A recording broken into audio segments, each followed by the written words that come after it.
ఎవరైతే అక్రమ నిర్మాణాలు చేస్తున్నారో, ఎవరైతే ప్రభుత్వ ఆస్తిని, ప్రభుత్వ యొక్క సంపదను దోచుకున్నారో వారి అందరి మార్కులు అర్థం పడడానికి తీసుకున్నటువంటి కార్యక్రమానికి తెలంగాణ ఫిషరీస్ కార్పొరేషన్ తరఫున వారికి ధన్యవాదాలు తెలుపుకుంటాం. ఎందుకంటే చెరువులు రక్షిస్తే ఆ చెరువు ద్వారా జీవనోపాధి, అదేవిధంగా ఆర్థిక అభివృద్ధి యొక్క భాగస్వామ్యమైన చెరువుని మత్స్యకారులకు చేదోడు వాదోడు ఉండే విధంగా దాన్ని ముందుకు తీసుకొచ్చే విధంగా ముఖ్యమంత్రి రేవంత్ రెడ్డి గారు ఈ కార్యక్రమానికి తెలంగాణ రాష్ట్ర మత్స్యకారులందరూ ధన్యవాదాలు తెలుపుకుంటూ వారికి స్వతహా రుణపడి ఉంటారని నేను తెలియజేస్తున్నాను. ఎందుకంటే గత 10 సంవత్సరాలుగా రాష్ట్ర వ్యాప్తంగా 6,000 పైచిలుకున్న చెరువులలో బీఆర్ఎస్ పార్టీ నాయకులు కానివ్వండి, ఇతర వేరే పార్టీ నాయకులు కానివ్వండి, అధికార దుర్వినియోగం చేసుకుంటూ ప్రతి జిల్లా హెడ్ క్వార్టర్లో కానివ్వండి, అదే ఊళ్ళలో గ్రామాన వారి యొక్క అధికార దర్పాన్ని ఉపయోగించుకుంటూ చెరువులోని దాదాపుగా FTL ఫుల్ ట్యాంక్ లెవెల్ అందరినీ కూడా కబ్జా జరిగింది. దానిపైన ఉక్కుపై మోపడానికి మా ముఖ్యమంత్రి రేవంత్ రెడ్డి గారు తీసుకున్న ఈ కార్యక్రమాన్ని రాష్ట్ర వ్యాప్తంగా అటు ప్రజా సంఘాలు కానివ్వండి, అదేవిధంగా ఉద్యోగ సంఘాలు కానివ్వండి, ప్రత్యేకంగా మత్స్యకార కుటుంబాలు చాలా ఆనందంగా, అంటే ఎందుకంటే చెప్పే విధానానికి చేసే విధానానికి చాలా వ్యత్యాసం ఉంటుంది. ముఖ్యమంత్రి గారు రేవంత్ రెడ్డి గారు ఒకసారి చెప్తే 100కు 100% వెనుకడుగు పోయాలని తెలిసే ఆయన ధైర్యానికి, ఆయన నిర్ణయించుక తత్వానికి చాలా చాలా ధన్యవాదాలు. మీరు చూడొచ్చు, కొంతమంది బీఆర్ఎస్ పార్టీ నాయకులు కేవలం కక్ష సాధింపు అని అంటున్నారు.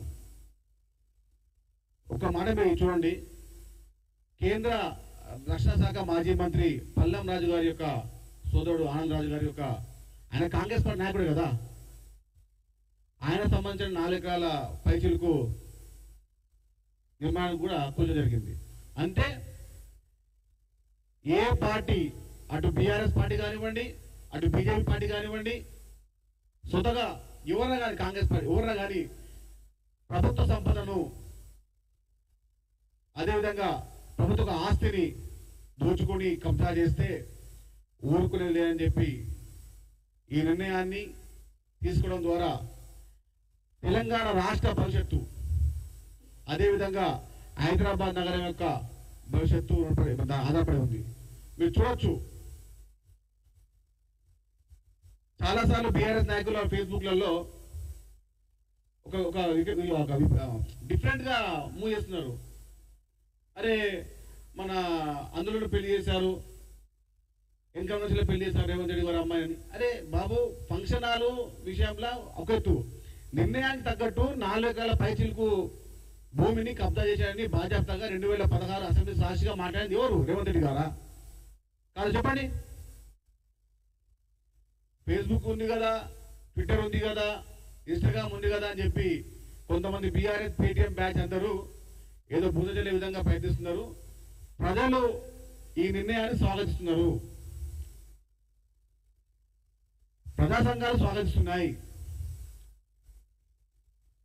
అదేవిధంగా తెలంగాణ రాష్ట్ర ప్రజల యొక్క నిర్ణయం కూడా వచ్చే విధంగా, వారికి నచ్చే విధంగా నిర్ణయించుకొని చెప్పి రేవంత్ రెడ్డి గారిని సోషల్ మీడియా ద్వారా చాలా మంది అభినందిస్తున్నారు. చెరువు కుంటల పైన ఫిషర్మెన్ తరఫున హైడ్రా కమిషనర్ కలుస్తాం. మా పరిశీలన ఉన్నటువంటి మాకు సమాచారం ప్రకారంగా ఏ చెరువు కుంటలను కబ్జా చేశారో వారి యొక్క సమాచారం వారికి ఇవ్వడం జరుగుతుంది. ఎందుకంటే చెరువు కుంటల పైన చెరువు యొక్క భవిష్యత్తు పైన ఆధారపడే ఉన్న కుటుంబం ఉందంటే అది మత్స్యకార కుటుంబం మాత్రమే. మత్స్యకారులకు చెరువు తల్లి లాంటిది.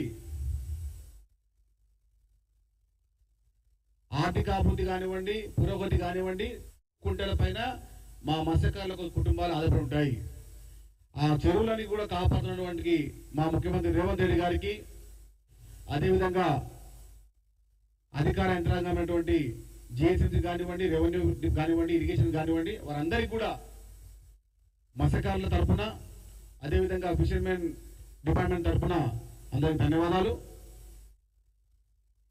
ఈ హైడ్రా చేసిన ఈ కార్యక్రమానికి ప్రజా సంఘాల ద్వారా, ప్రజల ద్వారా ఒక వస్తున్నటువంటి స్పందన చూస్తుంటే రాష్ట్ర వ్యాప్తంగా ఈ కార్యక్రమాన్ని చేపట్టడానికి కోరుకుంటున్నాము. ధన్యవాదాలు.